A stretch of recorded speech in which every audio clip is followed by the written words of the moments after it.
Қазақстанда жаңа су кодексі күшіне енді. Құжатқа алғаш рет су қауіпсіздігі деген ұғым енгізілді. Бұл халықты және экономиканы су тапшылығы мен су көздерінің ластануынан сақтау, сонымен қатар трансшекаралық су ресурстарын қорғауда еліміздің мүддесін қамтамасыз етеді. Су көздерінің тартылып кетуінің алдын алатын экологиялық ағын дегенде ұғым қосылды. Енді халық су ресурстарын басқару жөніндегі шешімдерді қабылдауға қатысады. Ал су бассейндері бойынша құрылған кеңестер су пайдалануды шектеу, су тасқыны мен қуаңшылықтың алдын алу, жергілікті биліктің қателіктерін түзету туралы ұсыныстар бере алады. Су объектілерін қорғау бойынша талаптар кеңейтілді. Бұдан былай шағын өзендерге тұйық бөгеттер салуға болмайды.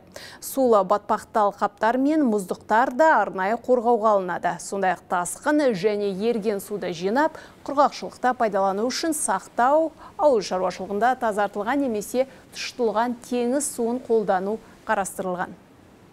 Жаңа су кодексіне сәйкес су пайдаланушылар ауыл шаруашылық қажеттіліктері үшін еріген қар суын арнайы рұқсатсыз өз бетінше жинай алады.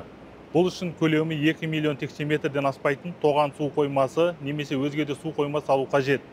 Еріген қар суын жинауға арналған гидротехникалық құрылымдық қауіпсіздік талаптарына сай болуы тиіс. Өзендермен, көлдермен және басқа да су нысандарымен байланыспауы керек. Әрі қоршаған ортаға зиян келтірмеуі қажет.